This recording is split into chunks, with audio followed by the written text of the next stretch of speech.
Oremos.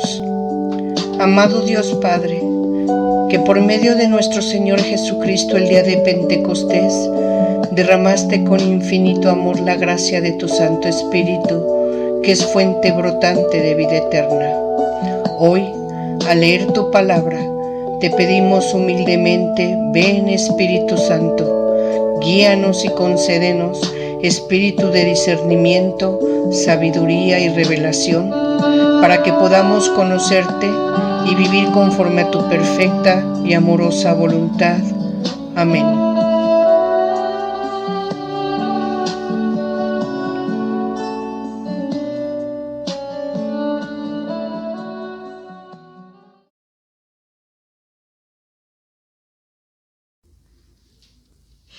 Hola, ¿qué tal?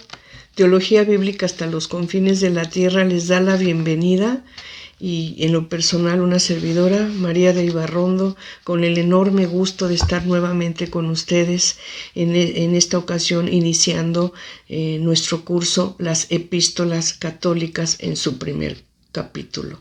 No sin antes, desde luego, agradecer la anuencia, el apoyo, el trabajo tan esmerado y que siempre realizan nuestros presbíteros de las parroquias de San Antonio de Padua en la Ciudad de México, de Nuestra Señora del Carmen y San José en la Ciudad de México, de Nuestra Señora de la Anunciación en Puebla, Nuestra Señora del Camino también en Puebla, y del Santuario Parroquia Santiago Apóstol en Coroneo, Guanajuato, que son las 5 parroquias con las que estamos colaborando. Gracias, de verdad, gracias a todas ellas, a sus presbíteros, por esta gran oportunidad que nos dan, su anuencia, su apoyo para poder llegar hasta ustedes.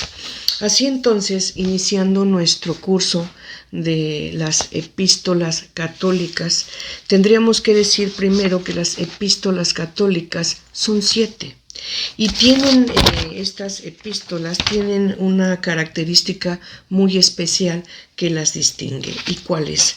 Su catolicidad. ¿Qué quiere decir esto? Son cartas dirigidas a la Iglesia Universal.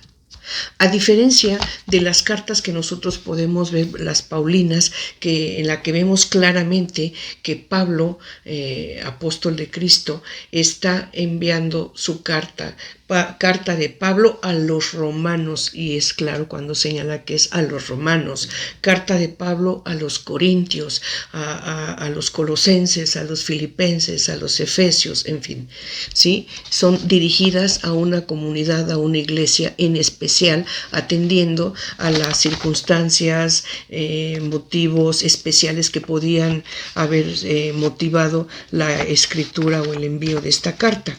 En esta ocasión, al hacer un análisis, el estudio de las cartas católicas, motivo de nuestro curso, vamos a ver, repito, que son unas cartas que no se dirigen a una comunidad o a una iglesia en especial, sino que son cartas universales. De ahí que se llaman cartas católicas. ¿Qué quiere decir católico? Universal, dirigidas a la Iglesia Universal.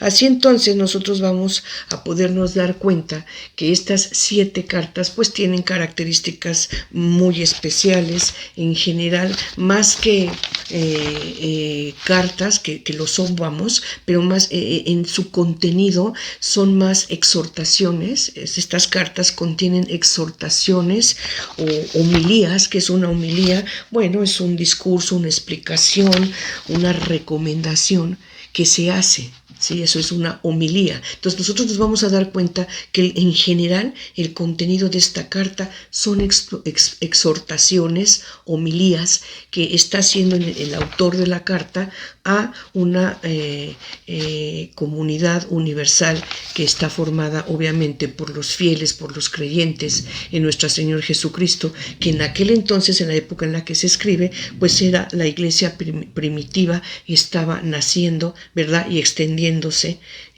partiendo desde Jerusalén.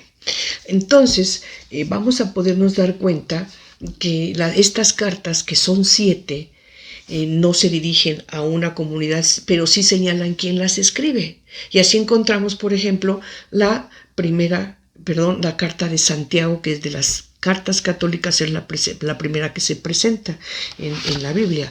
Carta de Santiago. Y la dirige a la Iglesia Universal. Encontramos luego primera carta de Pedro, segunda carta de Pedro, después encontramos primera, segunda y tercera carta de Juan, y por último encontramos la carta de Judas. Entonces dice quién es su autor, pero repito, están dirigidas a la Iglesia Universal. Segundo, cuando nosotros pensamos o escuchamos más bien, o leemos, que es la carta de Santiago, podemos pensar en el Santiago que nosotros conocemos, que puede ser el apóstol, ¿verdad? El apóstol Santiago, y no. Esta carta no está escrita por Santiago apóstol. Ninguno de los dos Santiagos, porque hay dos apóstoles que se llamaron Santiago, Santiago de Zebedeo y Santiago de Alfeo. Santiago Zebedeo era el hermano de Juan, ¿sí? Que muere mártir, es el primero de los apóstoles que muere mártir. Y el otro Santiago, el Santiago Alfeo, no, esta carta no está escrita por ninguno de los dos apóstoles llamados Santiagos. Esta carta está escrita por Santiago, el que se dice hermano de nuestro Señor Jesucristo. Se le refiere así en el Evangelio. Y cuando decimos hermano, aclaro, no estamos refiriendo que sea hermano carnal de nuestro Señor Jesucristo. Lo que sucede es que en esa época hermano era pariente. El tío, el primo, el sobrino eran hermanos en la familia, ¿verdad? Eran hermanos. Entonces, en este caso, nosotros vamos a ver que este Santiago del que está hablando esta carta es precisamente el hermano, o sea, pariente de nuestro Señor Jesucristo, hijo de Cleofas y de María, que a su vez tiene otro hermano que se llama Judas, el que escribe precisamente la última de las cartas católicas. Entonces, empezando por ahí, ¿sí? ¿Quiénes son realmente, a qué personaje o persona se está refiriendo cuando se le da nombre a estas cartas? Tenemos después la primera y segunda carta de Pedro, primera, segunda y tercera carta de Juan. Ahora bien, cuando nosotros hablamos del autor de las cartas, nos vamos a dar cuenta ahorita en el estudio que vamos a hacer con el material didáctico que en su oportunidad les voy a ir presentando, nos vamos a poder dar cuenta, sí, para gran sorpresa, que en ocasiones, y está ya comprobado, el autor de las cartas no es precisamente quien nosotros creemos que las escribió, porque están signadas con el nombre de esta persona. En este caso nos vamos a poder dar cuenta, por ejemplo, en el caso de la carta de Santiago, que se tiene dudas si realmente la escribió Santiago, pariente de Jesucristo, que después se convierte o es el jefe de la iglesia de Jerusalén y que muere mártir. ¿Sí?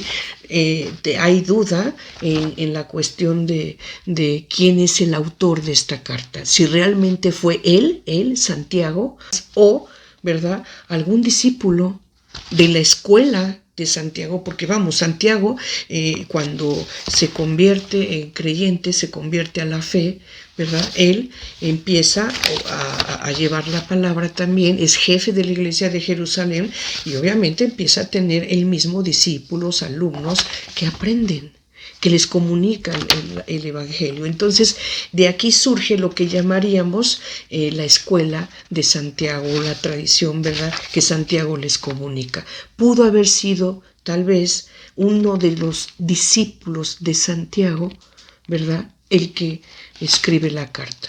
Entonces, si esto ocurre, la carta se escribió después de que muere Santiago. Y si realmente le escribe Santiago, porque existe duda, ¿verdad?, vamos a ver entonces que pues la escribe un poco antes de su muerte. Y así vamos a ir analizando cada una de las cartas en cuanto a su autoría, quién la escribió, en qué fecha, cuál es el objetivo de cada una de las cartas y qué mensaje lleva cada una de las cartas. Entonces así Para ilustrar un poquito mejor lo que estoy explicando, me gustaría que viéramos el material que tengo aquí preparado y que se está proyectando en pantalla. Primeramente, vamos a poner primero en claro, son conceptos muy generales, elementales, que bueno, quiero pensar con seguridad que ustedes ya conozcan el significado de estas palabras o vocabulario sencillo, elemental que necesitamos conocer para poder comprender por qué son cartas católicas. Bueno, primeramente la pregunta aquí sería a manera de introducción al curso: ¿qué es una epístola? La respuesta es muy sencilla, es una carta. Entonces, cuando nosotros escuchamos el término epístola, sabemos que es una carta. Ahora, ¿qué significa la palabra católico? También ya lo sabemos. Católico es universal. Entonces nosotros somos católicos y formamos una iglesia católica. ¿Qué quiere decir esto? Somos una iglesia universal. Y aquí, antes de ver nuestra siguiente lámina, yo quisiera explicar un poquito por qué la iglesia universal somos nosotros, los católicos. Ojo, católicos cristianos. Me ha llamado mucho la atención. En una ocasión, una de mis familiares cercanos me dice: oye, mamá, ¿qué crees? Que me preguntaron si yo era, qué religión tenía. Y yo les dije: soy cristiana católica. Y se extrañaron. Dice, pusieron así cara de que, ¿cómo? ¿Eres cristiano o eres católico? Dice, yo soy las dos cosas. Soy cristiano católico. Dice, no. Yo soy cristiana, le dice esta persona. Ustedes son católicos. Entonces, ¿qué sucede? Con tristeza de verdad, puedo observar que nos hemos dejado quitar, arrebatar el nombre que originalmente teníamos y que tenemos, ¿sí? Nosotros somos cristianos católicos, nombre y apellido. Cristianos católicos. ¿Por qué? ¿Por qué somos cristianos católicos? Veamos la lámina. Cristianos católicos. Fue en Antioquía, y esto lo podemos ver en el Nuevo Testamento, fue en Antioquía donde por primera vez se les llamó cristianos a los creyentes en Jesucristo. ¿Sí? Esto lo podemos ver, repito, en el Nuevo Testamento. ¿Sí? Fue en Antioquía. ¿Qué es Antioquía? Bueno, era un poblado, ¿verdad?, en donde se funda una iglesia cristiana con la fe en Cristo, ¿sí? En donde Pablo, aunque él no fundó esta iglesia de Antioquía, la convirtió después en su centro de operaciones o su lugar donde estuvo trabajando arduamente y donde se estableció por un tiempo en Antioquía. Fue ahí, en Antioquía, cuando por primera vez les llaman cristianos a los creyentes, a los que tienen fe en Cristo. Porque antes de eso, ¿cómo nos llamaban? Santos o los del camino. ¿Por qué santos o los del camino? Porque Jesús dijo, yo soy el camino, la verdad y la vida. Santos, ¿por qué? Porque nos llama, como dice el Evangelio, la voluntad de Dios es llamarnos a la santidad. Dios quiere que seamos santos porque Dios es santo. Y cuando digo santo, estamos hablando como una forma de vivir, no el hecho de ser santos y pensar en que tenemos aureolita de santos y hacemos milagros, no. Ser santos es un proceso, es vivir en santidad, en integridad ante Dios, obedientes, fieles, alabándolo, creyendo, creciendo en fe. Eso es ser santos. Entonces, es ahí en Antioquía cuando por primera vez nos llaman cristianos. ¿Y a quiénes? A los que tenían fe en Cristo. Ahora bien, los cristianos, volvemos a la lámina, los cristianos católicos, católico significa universal, somos la única iglesia que fundó Jesús. Y por orden de él, sus apóstoles la continuaron y la extendieron hasta los confines de la tierra. Por eso somos una iglesia universal. ¿sí? Entonces, católico quiere decir universal. Entonces, es lógico, ¿sí? Jesús funda la iglesia, que es una. Y esa iglesia es la que tiene fe en Cristo. Y somos llamados cristianos en Antioquía por primera vez. Pero el mismo Jesús le encarga a sus apóstoles que bauticen en el nombre del Padre, del Hijo y del Espíritu Santo, y que enseñen lo que él mismo les enseñó a sus apóstoles, lo enseñen y lo lleven hasta los confines de la tierra. Esto es, a todo el mundo, de manera universal. De ahí es que somos cristianos católicos.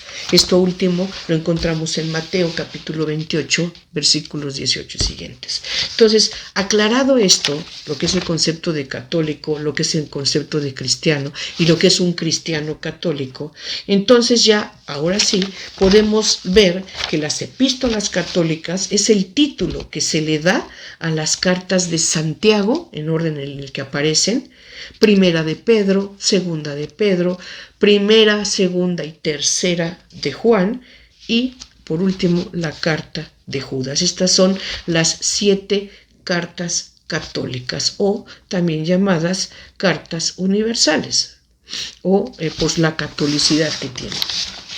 Estas epístolas católicas son llamadas así, como ya lo señalé y lo estamos viendo ahora en la lámina, porque no se escribieron para una comunidad o una iglesia en especial, sino para todos los creyentes convertidos a la fe en Cristo.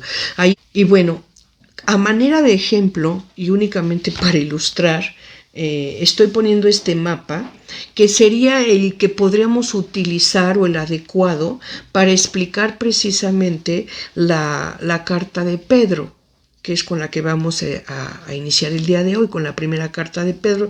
Más adelante voy a decir por qué vamos a avanzar. Vamos a empezar con la carta de Pedro. Y en el mapa podemos ver, por ejemplo, que está Capadocia, está Galacia, está Asia, está Ponto y está Bitinia, que son comunidades en donde había ya fundadas iglesias cristianas. ¿Sí? Entonces, este mapa nos va a servir más adelante. Voy a explicar por qué. Ahora bien, estas cartas, que como ya señalé, están dirigidas a la Iglesia Universal, recibieron este nombre, cartas católicas, a partir de que Juan escribe su primera carta. Sabemos que escribió 3. Entonces, cuando escribe su primera carta, se dan cuenta que esta carta va dirigida pues a varias comunidades o a la Iglesia Universal, y es así donde surge la idea de ponerle cartas católicas. Entonces a esas se le suman ya las cartas de Santiago, por ejemplo, que se había escrito antes que la primera de Juan y también la primera carta de Pedro. Pero es a partir de que Juan escribe su carta, ¿sí? Y curiosamente, después Juan escribe 2 cartas más, la segunda y la tercera de Juan, y estas 2 cartas sí están dirigidas, ¿sí? Están dirigidas, como los vamos a ver ahorita en la lámina que ya se está proyectando, estas cartas católicas, que son 7, tienen 2 excepciones. La segunda carta de Juan fue dirigida a una iglesia de Asia. Esta iglesia de Asia se la nombra, o era llamada la Señora Elegida. Así se llamaba esta iglesia. Está dirigida a una comunidad cristiana llamada la Señora Elegida y es una comunidad que se encuentra amenazada en la fe que están logrando, que está creciendo en este lugar. Los temas que abarca esta carta es la pureza de la fe, el amor fraterno, obviamente que se va a ver reflejado en una vida de caridad, ¿verdad? Una vida fraterna. El amor fraterno y que rompan, ¿verdad? Les exhorta, les solicita, les recomienda que rompan con los falsos maestros. Ahora bien, esa es la segunda carta de Juan. Ahora, la tercera carta de Juan también está dirigida a una persona muy en específico y es Gayo. ¿Quién fue Gayo? Gayo, pues es una persona que estaba en una comunidad en donde estaba trabajando fuertemente, llevando la palabra de Dios, haciendo crecer la fe. Y en este caso, Juan lo felicita por mantenerse en la verdad, ¿sí? En esta carta sabemos, o lo podemos leer, Juan, que es su autor, se llama a sí mismo el presbítero. ¿Qué quiere decir presbítero? Anciano, ¿sí? Entonces, Juan se llama a sí mismo el presbítero. Nosotros podemos darnos cuenta cómo en el Antiguo Testamento se llama el amado, ¿sí? En el cuarto evangelio, escrito por Juan Apóstol, él, asimismo, para referirse a su persona, se llama como el amado. ¿Por qué? ¿Al amado de quién? De Jesús. ¿Qué está escribiendo el Evangelio? La buena nueva que trajo Jesús. La proclamación del reino de Dios que hizo Jesús. Entonces, cuando él escribe este cuarto Evangelio, para referirse a su persona, él se llama el amado. En este caso, ya está hablando él en su calidad de presbítero. Aquel que lleva, por orden de nuestro Señor Jesucristo, está llevando la palabra hasta los confines de la tierra. ¿Sí? Él es el que comunica, Él es el que está enseñando, el que está haciendo crecer la fe. Entonces ya no se llama el amado, Él se llama a sí mismo el presbítero. Y es una carta muy pequeña, ¿verdad? Está dirigida, como ya dijimos, a Gayo. Y aquí esta carta tiene como tema el jefe de la comunidad. Tiene ahí un problema con Gayo precisamente. ¿Por qué? Porque está impartiendo una doctrina no sana, está contaminando la fe pura conforme la enseñó nuestro Señor Jesucristo. Entonces, esto que viene a ser un conflicto, ¿verdad?, es el motivo de la carta. Ahora bien, nosotros tenemos que saber qué significa, estamos viendo aquí nueva diapositiva, qué significa o qué fue la llamada diáspora.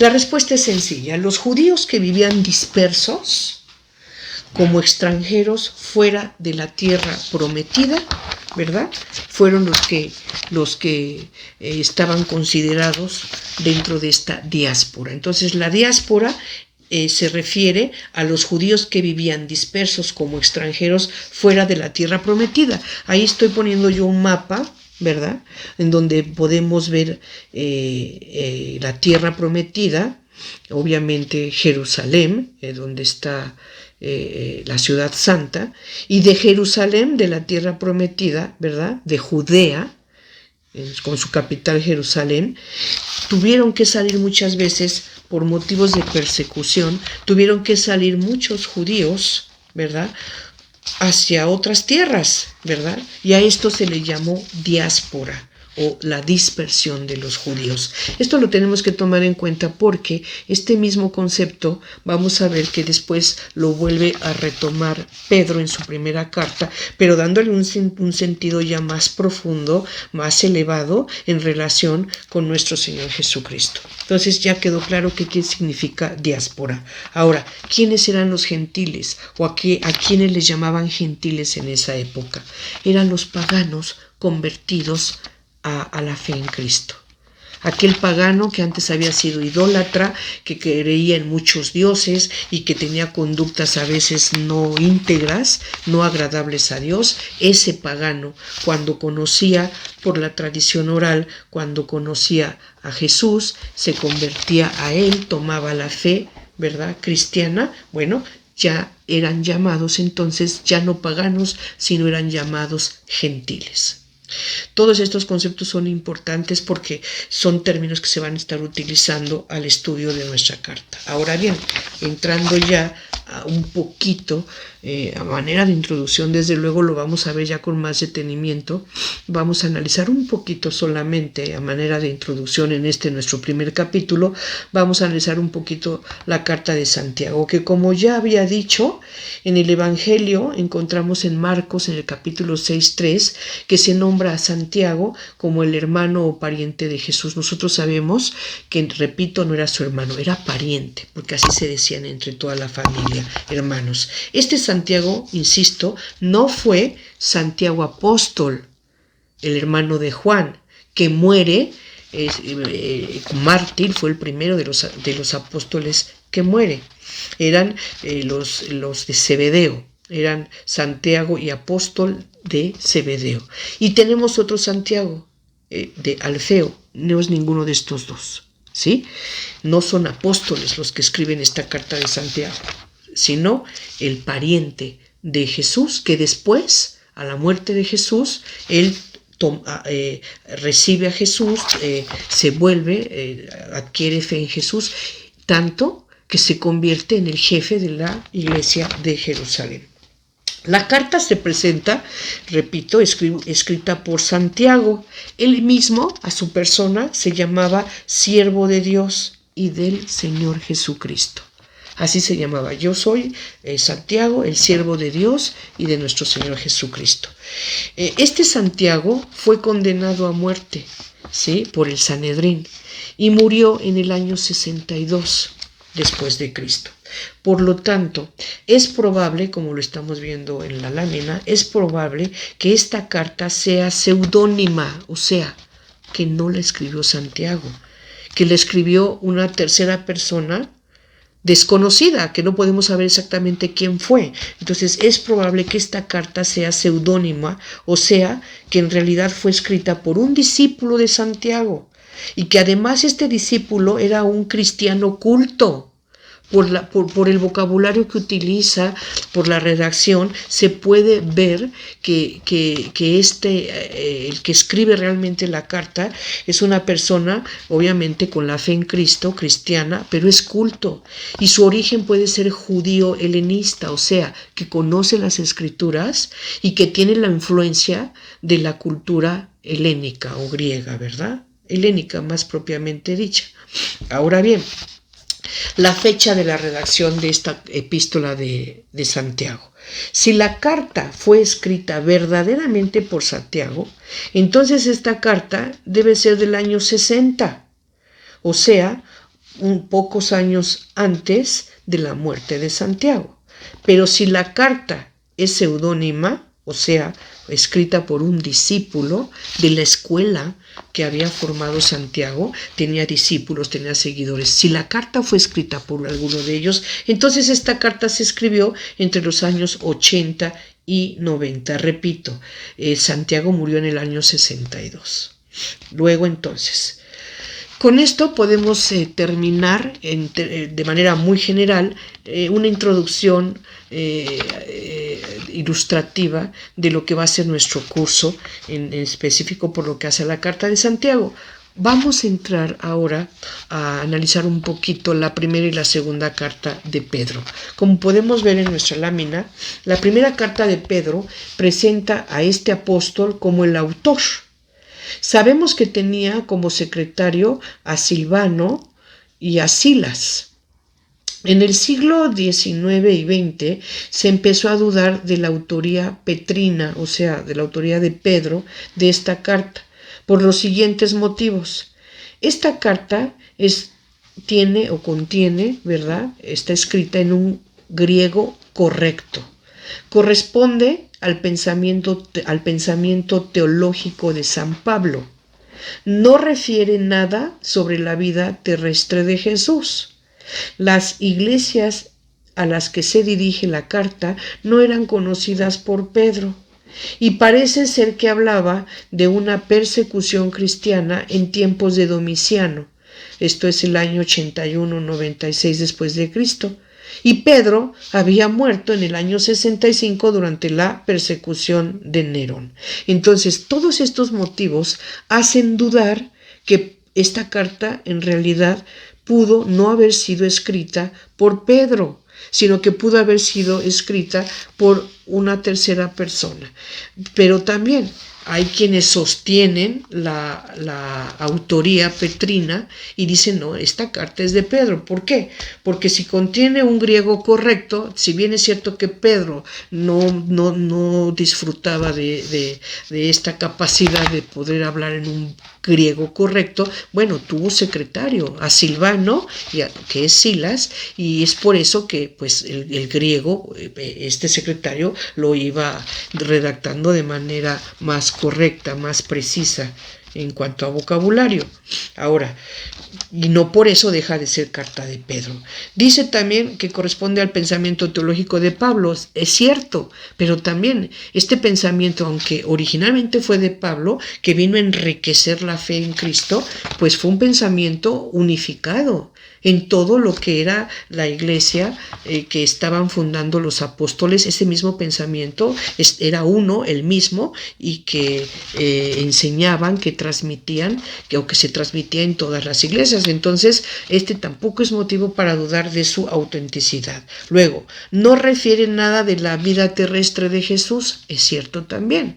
En esta carta, pese a que Pedro fue apóstol de Cristo, vivió con él, lo conoció, estuvo presente en los momentos más importantes de su proclamación del reino de Dios. En esta carta no refiere mucho datos de la vida terrestre de nuestro Señor Jesucristo. Bueno, también este no es motivo para pensar que Pedro no escribió esta carta, ya que, bueno, todo esto, la vida terrestre de Jesús se narra, se explica, se puede ver en el Evangelio, en sus 4 versiones.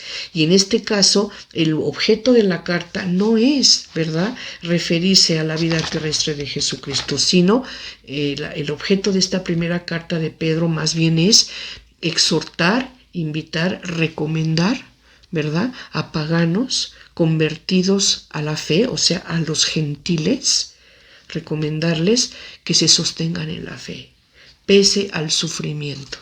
¿Sí? ¿Por qué? Porque dirige la carta, repito, no a una iglesia en especial, la dirige a los convertidos que tienen fe en Galacia, en Ponto, en Asia, en varias comunidades, las dirige. ¿Por qué? Porque son comunidades de paganos convertidos a la fe, pero perseguidos.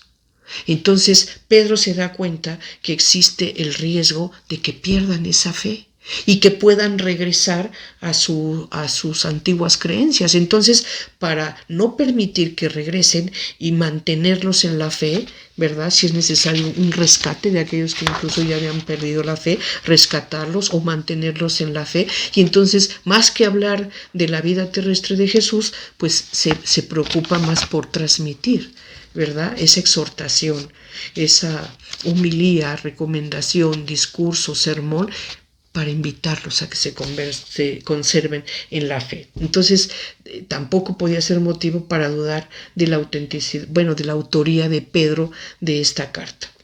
Luego, las iglesias a las que se dirige la carta no eran conocidas por Pedro, es cierto, pero esto tampoco era impedimento para que Pedro pudiera enviar una carta a una comunidad, aunque no la conociera, pero que conocía cuál era el problema o cuál era la situación que estaba viviendo esa comunidad o comunidades en especial, y aunque no las conozca, aunque nunca hubiese acudido o estado en estas comunidades, eso no era impedimento para poderles enviar una carta.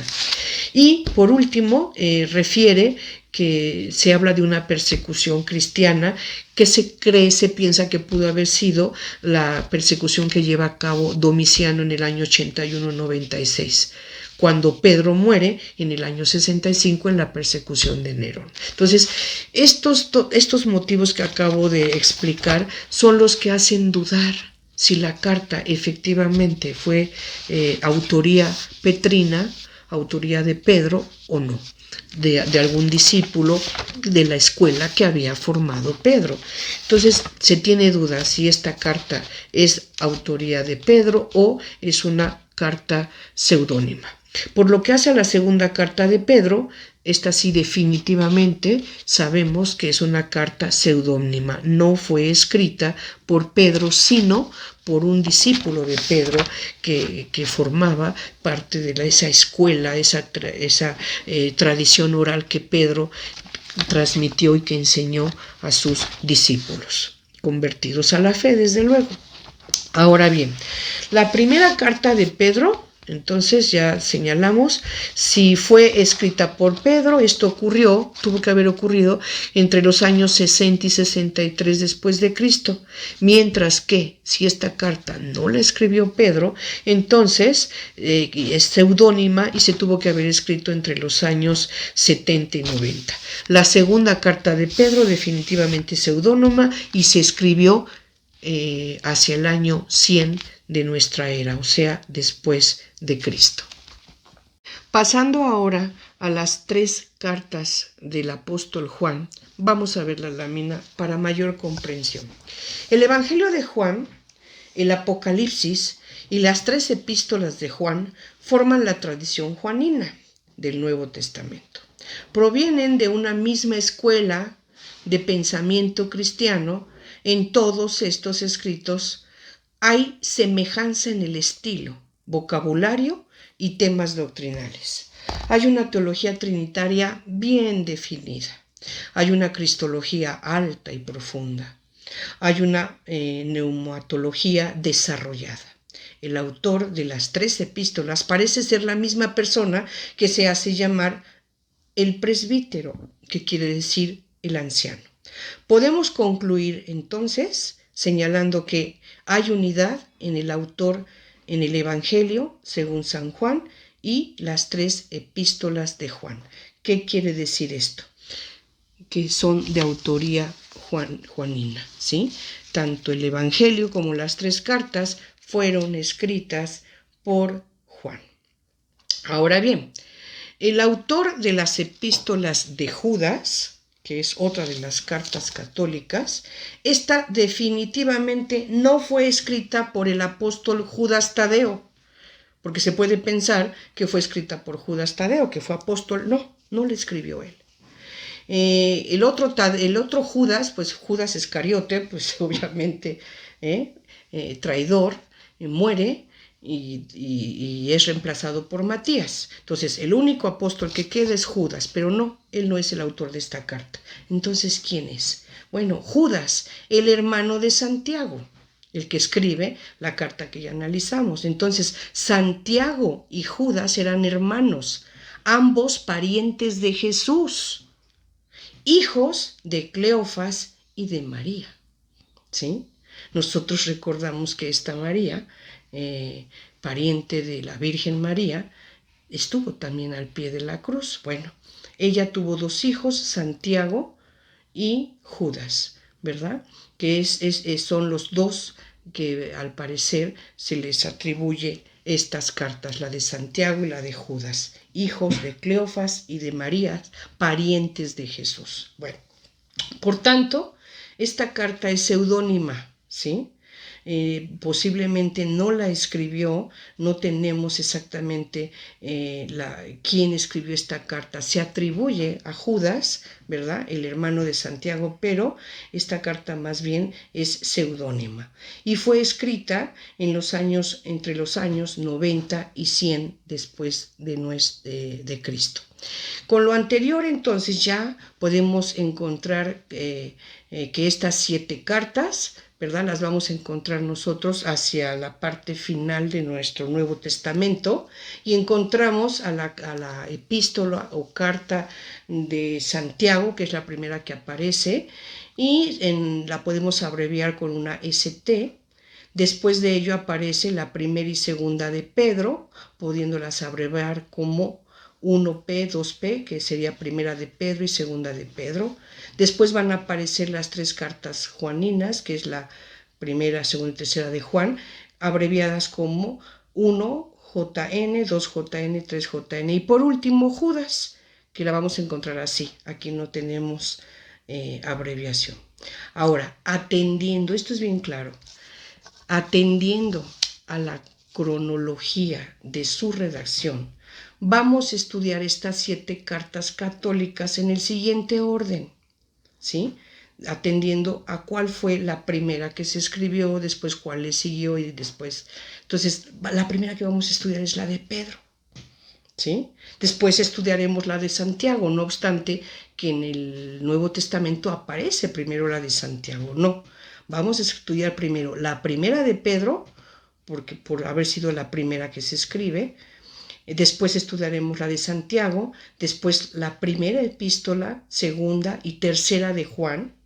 Después estudiaremos la epístola de Judas y por último la segunda epístola de Pedro, que fue la última que se escribió de las 7 cartas católicas o epístolas católicas. Así entonces, entrando ya al análisis de la primera epístola de San Pedro, y esto a manera de introducción lo vamos a retomar un poquito en nuestro siguiente capítulo para tomar una mejor hilaridad en su estudio. Nosotros vamos a ver que la primera epístola de San Pedro, como lo estamos viendo en la lámina que se proyecta, es uno de los escritos de mayor valor pastoral del Nuevo Testamento. Es una síntesis sencilla de la doctrina cristiana. Contiene enseñanzas catequéticas de la iglesia primitiva. ¿Qué quiere decir esto? Primero, está recomendando mantenerse en la fe pese al sufrimiento. Está dando recomendaciones, exhortaciones, ¿verdad? Homilías de cómo debe de ser una vida cristiana. ¿Sí? Vivir siempre, mantenerse en la fe, en las buenas obras, ¿sí? La fe sin obras, ¿verdad? Es una fe vana. Entonces, aquí, ¿qué nos quiere decir? ¿Qué nos quiere enseñar Pedro en esta primera carta? ¿Cómo vivir en integridad con Dios? Actuando de manera correcta, agradable a Dios, haciendo buenas obras, para con nuestros semejantes, para con nosotros mismos, dentro de la intimidad de nuestro hogar y fuera de nuestro hogar. Llevar una vida íntegra, ¿verdad? Y llevar la caridad fraterna, eso es lo importante, ese es el mensaje de la carta de Pedro. Y repito, sobre todo mantenerse en la fe, no caer o esta comunidades a las que está dirigida está preocupado Pedro porque son nuevas comunidades recientemente convertidas al cristianismo que se pueden ver amenazadas por caer en la fe y regresar a las antiguas prácticas. Entonces Pedro aquí quiere mantenerlos en la fe pese al sufrimiento, tomando como ejemplo, les dice, el sufrimiento que supo enfrentar y que llevó nuestro Señor Jesucristo. Enseñarles y enseñándonos hoy en día a que nuestro sufrimiento, nuestra tribulación, la unamos a la cruz de Cristo. El sufrimiento va a ser diferente. Vamos a sufrir de manera diferente. No estoy diciendo que con ello, por ser cristianos católicos, vamos a dejar de sufrir y vamos a tener una vida de alegría. Y aclaro, ¿sí? Esto nunca lo prometió Dios ni nuestro Señor Jesucristo. El mismo Jesucristo dice, en el mundo van a tener tribulación, pero ánimo, yo he vencido al mundo. ¿Por qué? Porque la verdadera dicha, la verdadera vida no está en este mundo. ¿Sí? Aquí nosotros vamos a poder ver cómo Pedro vuelve a tomar el tema de la diáspora, pero ahora con ojos cristianos, ¿sí? Dirigida a ese nuevo pueblo que está surgiendo, gracias a la piedra angular que es Jesucristo. Jesucristo es la piedra angular, el edificio en el que está, ¿verdad? Sobre esa piedra angular se está edificando el pueblo nuevo de Dios. Y ese pueblo nuevo, la verdadera vida, no está aquí en esta tierra. Aquí vamos a tener posiblemente tribulación y sufrimiento, pero con la esperanza de que en esta tierra, ¿verdad? Somos nosotros diáspora, somos los dispersos, somos los desterrados. ¿Por qué? Porque Dios nos tenía en su gloria, en su presencia. Pero a raíz del pecado caímos y fuimos desterrados, ¿verdad? Entonces, si somos desterrados, estamos dispersos en la diáspora. Ese es el enfoque que en este caso Pedro le da a los creyentes, ¿verdad? Y les dice, nosotros estamos ahorita estamos en la diáspora, estamos desterrados, no estamos en nuestra tierra. Nuestro lugar, nuestro origen es el cielo. Y es ahí, con la fe, con la esperanza de que la verdadera vida es en la presencia de Dios, en la gloria de Dios. Mientras tanto, somos desterrados. De ahí, ¿verdad?, que viene el significado de la palabra, ¿verdad?, parroquia. Déjenme, les pongo aquí la lámina donde se explica esto, ¿verdad? Estamos viendo en nuestra lámina que dice, la diáspora judía, dice, los judíos que vivían dispersos como extranjeros fuera de su país, de la tierra prometida, esa fue la diáspora judía, ¿verdad? Que la vivieron siendo judíos, yavistas, ¿sí? Y ya después, en la época, o después de nuestro Señor Jesucristo, hubo judíos convertidos que también se vieron perseguidos y también tuvieron que salir, ¿verdad?, por las persecuciones cristianas. Entonces, bueno, se está hablando ahí de dos diásporas, la judía antes de nuestro Señor Jesucristo y después la persecución de los judíos convertidos. Pero aquí Pedro, cuando escribe su carta, habla de un concepto un tanto más completo y profundo de lo que es la diáspora desde un punto de vista ya más de fe, ¿verdad?, de cristológico, y es la diáspora, nosotros hoy desterrados de la presencia de Dios por el pecado, ¿verdad?, vamos a regresar a nuestro origen, que es el cielo, la presencia de Dios. Ahí dejaremos de estar nosotros en la diáspora, en esta tierra. Así entonces aquí surge, ¿verdad?, el significado de la palabra parroquia.